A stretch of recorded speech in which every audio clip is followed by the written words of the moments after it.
Ladies and gentlemen, I want to play a very serious clip here, and I want you guys to listen to it to the end, and then I will do a reaction on that.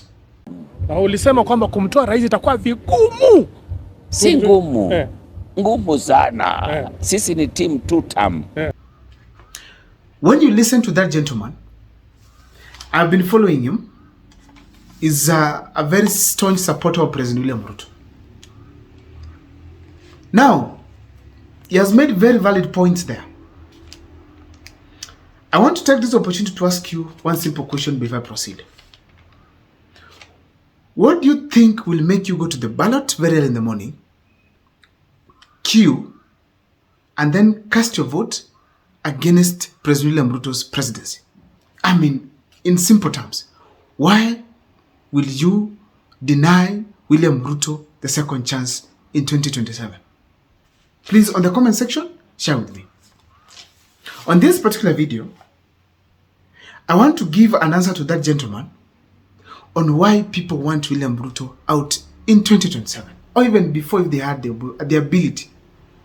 That's going to form the basis of this analysis here. But before I take you through, if this is the first time you're watching my videos, take a second or two to subscribe, like, and comment, because that is the best support you can always give the channel. Without much wasting of time, allow me, ladies and gentlemen, to dive into this particular video. But my number is always here. Feel free to share with me. For those who want to support the channel, feel free. That is the M-Pesa number. Let me dive into this topic. Look at a mad president. Ruto, listen to yourself when you are telling the police to shoot the youth kwa miguu. Listen to yourself as the president of this country. Ukisema ashutiwe, apelekwe hospitali, akiendanga kotini. Look at a mad president.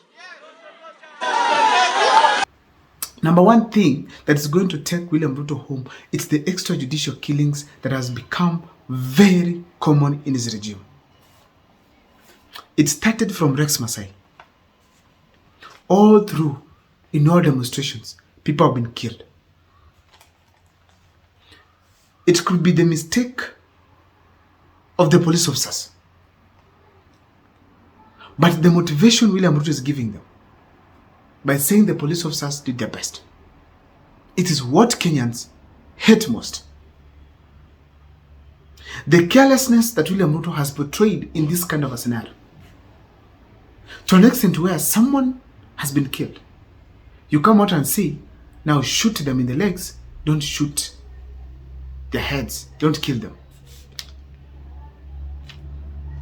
That shows there were instructions they were given. First. Second, shooting is not slapping.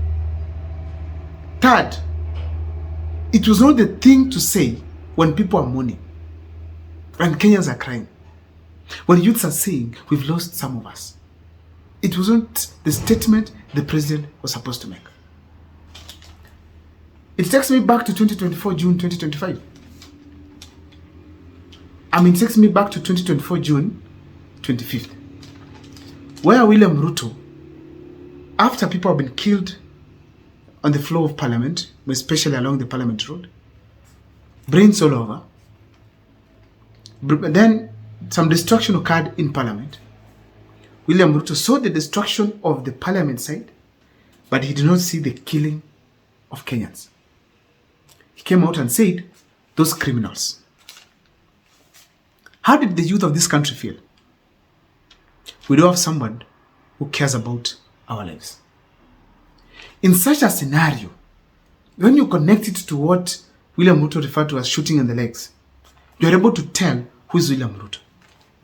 That conclusion that you've made, that kind of a picture you have about him, it is what is taking Kenyans to the ballot to vote against President William Ruto.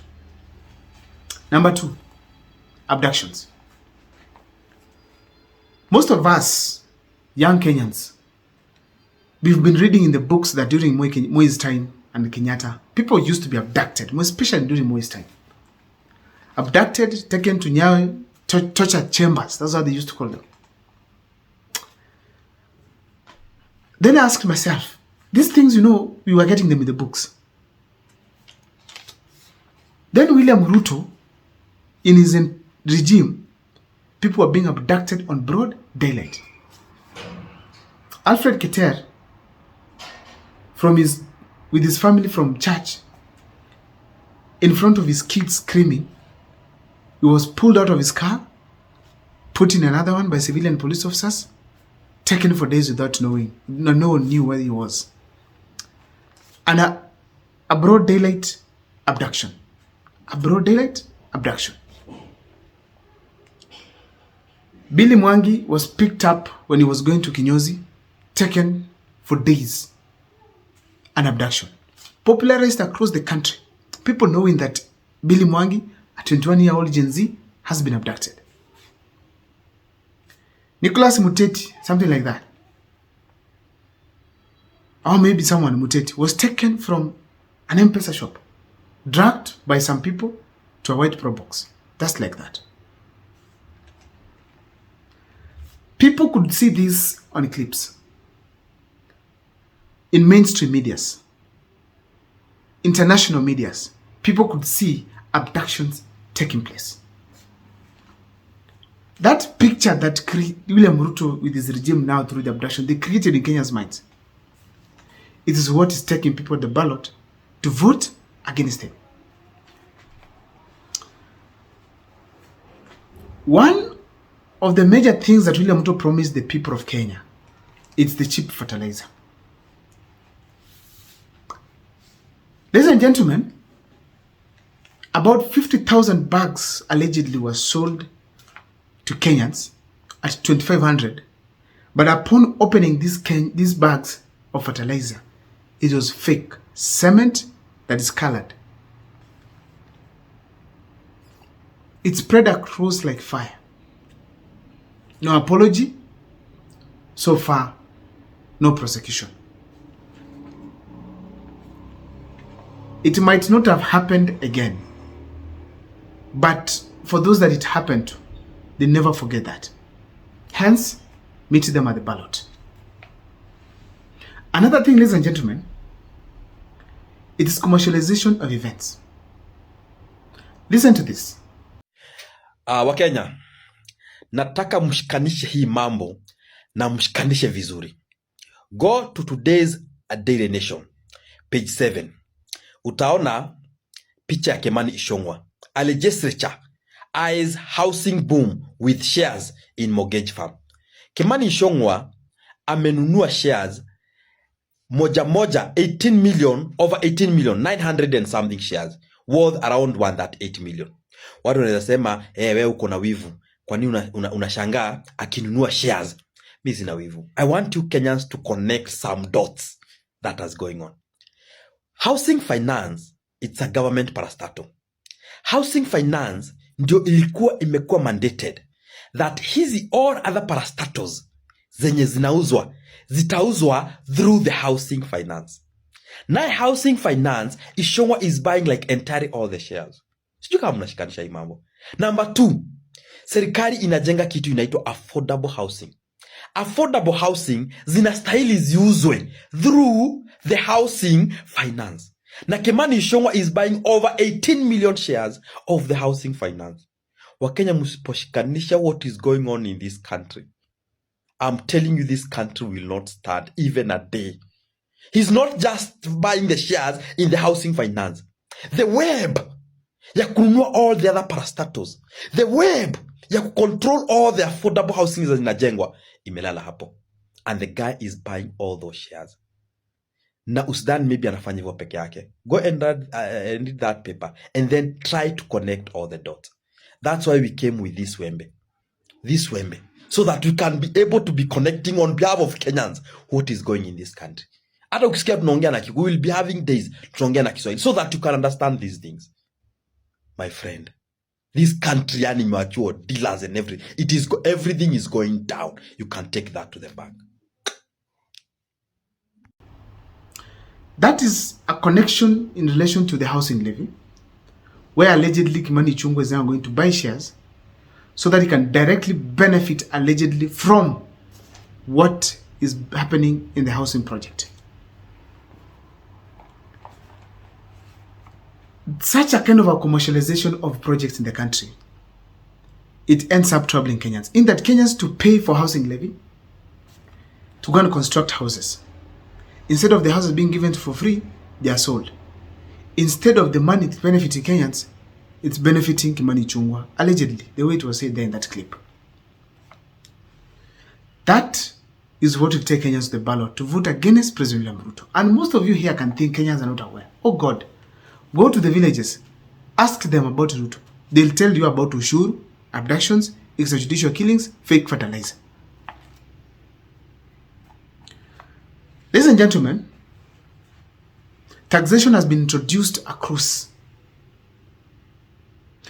Middle class people are complaining.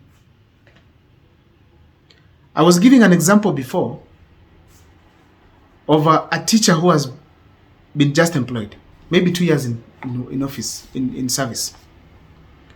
Then this teacher goes and gets a loan of about 2 million to get a piece of land back in the interior in Kisii, construct a house, a simple one, and the remaining probably take the kids to school. The gentleman or the woman starts paying back the loan.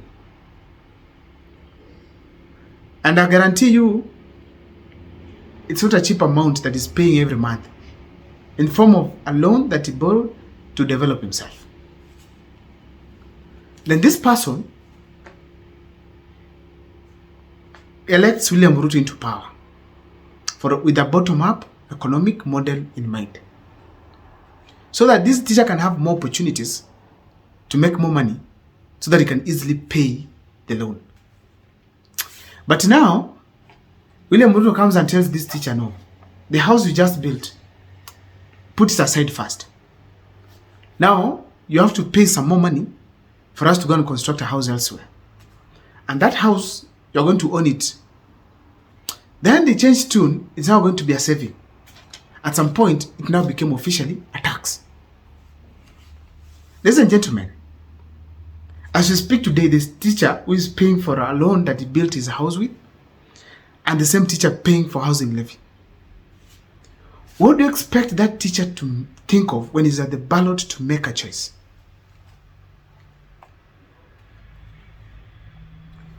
Ladies and gentlemen, despite that Raila Amolo Odinga is now eating with government, and that we've not gotten so much exposure towards what we call, ladies and gentlemen, that corruption cases in government, the fact remains that people can feel the way money is disappearing in this corruption. From the extravagance we are seeing in the leaders across the country, people can tell there's a lot of corruption.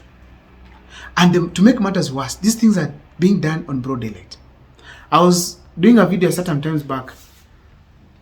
There was a marathon that was being done at certain place within Nandi, if not Nandi, Elgeyo Marakwet. And in this marathon, the person who organized it was Farouk Kibet. The chief guest, it was the deputy president then, who just actually got selected into office, Kithure Kindiki. At the parking area, there were choppers not less than 5. And one chopper in the entire day, it's probably $1 million because it's 100,000 per hour. Now, if it goes for, and actually some said even some it's 300,000 per hour. If the chopper goes to such a function, it's parked somewhere for 5-6 hours. Imagine how much money was paid for those choppers. Now, when I looked at the people, the athletes, the maximum person, the highest person, the person who was given the highest amount of reward, it was 15,000. I wish they could even have come by vehicle, by road, early enough, and at least convert the amount of the choppers to the common manage. Because that money could have circulated within that region, and eventually it could have helped. So the extravagance within the politicians raises eyebrows, which makes it difficult for someone to vote for President William Ruto at the ballot.